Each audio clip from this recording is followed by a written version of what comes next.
Hi friends, welcome to my channel. ಇವತ್ತು ನಾವು ಪೂರಿಗೆ ಇಲ್ಲ ಅನ್ನಕ್ಕೆ ಚಪಾತಿಗೂ ಆಗುತ್ತೆ ಸಾಗು ಹೇಗೆ ಮಾಡೋದು ಅಂತ ನೋಡೋಣ.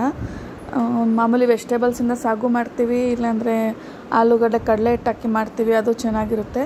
ಇದು ಬಾಂಬೆ ಸಾಗು ಅಂತ. ಮನೇಲಿ ಏನಿಲ್ಲದೆ ಇದ್ರೂ ಪೊಟ್ಯಾಟೊ, ಟೊಮೊಟೊ, ಆನಿಯನ್ ಇದ್ದೇ ಇರುತ್ತೆ. ಅವು ಮೂರಿದ್ರೆ ಸಾಗು ರೆಡಿಯಾಗಿ ಹೋಗುತ್ತೆ. ಯಾವಾಗಾದರೂ ಅನ್ನಕ್ಕೆ ಈಗ ಕೆಲ್ಸಕ್ಕೆ ಹೋಗೋರಿಗೆ ಟೈಮ್ ಇರೋದಿಲ್ಲ, ಆಗ ಈ ಥರ ಮಾಡ್ಕೊಂಡು ರೈಸ್ಗೂ ಆಗುತ್ತೆ. 2 in 1 ಸಾಗು ನೋಡಿ. ಟೊಮೊಟೊ ಹಚ್ಕೊಂಡಿದ್ದೀವಿ, 4 ಟೊಮೊಟೊ, ಪೊಟ್ಯಾಟೊ ಒಂದು 3 ಬೇಯಿಸ್ಕೊಂಡು ಸಿಪ್ಪೆ ತೆಗೆದ್ಬಿಟ್ಟು ಸ್ಮ್ಯಾಶ್ ಮಾಡ್ಕೋಬೇಕು. ಆನಿಯನ್ 1-2 ಸಣ್ಣಕ್ಕೆ ಕಟ್ ಮಾಡ್ಕೋಬೇಕು. ಇಲ್ಲ ಬೆಳ್ಳುಳ್ಳಿ ಹಾಕಿದ್ರೆ ಚೆನ್ನಾಗಿರುತ್ತೆ. ಒಂದೇ ಒಂದು ಬೆಳ್ಳುಳ್ಳಿ ಬಿಡಿಸ್ಕೊಂಡು ಜಜ್ಜಿ ಹಾಕಿದ್ದೀನಿ ನೋಡಿ. ಬಾಣಲಿಗೆ ಆಯಿಲ್ ಹಾಕ್ಬಿಟ್ಟು ಒಂದು 3-4 ಸ್ಪೂನ್ಸ್ ಆಯಿಲ್ ಸಾಕು. ಸಾಸಿವೆ ಹಾಕಿ ಬೆಳ್ಳುಳ್ಳಿ ಹಾಕಿ ಸ್ವಲ್ಪ ಫ್ರೈ ಆದಮೇಲೆ ಕಟ್ ಮಾಡಿರುವಂಥ ಆನಿಯನ್ನು, ಕರಿಬೇವು ಸೊಪ್ಪು, ಟೊಮೊಟೊ 4 ಟೊಮೊಟೊ ಚೆನ್ನಾಗಿ ಹಣ್ಣಾಗಿ ಇರಬೇಕು. ಆ್ಯಪಲ್ ಅದ್ರ ತೊಗೊಳ್ಳಿ, ನಾಟಿ ಆದರೂ ಅದು ತೊಗೊಳ್ಳಿ, ಚೆನ್ನಾಗಿರುತ್ತೆ.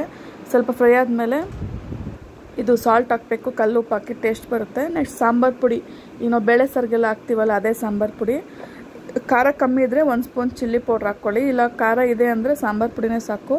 ಸ್ವಲ್ಪ ಎಣ್ಣೆಲಿ ಫ್ರೈ ಆದಮೇಲೆ ಸ್ವಲ್ಪ ನೀರು ಹಾಕ್ಬಿಟ್ಟು ಆಲೂಗಡ್ಡೆ ಸ್ಮ್ಯಾಶ್ ಮಾಡಿರ್ತೀವಲ್ಲ ಅದನ್ನು ಹಾಕ್ಬಿಡಿ.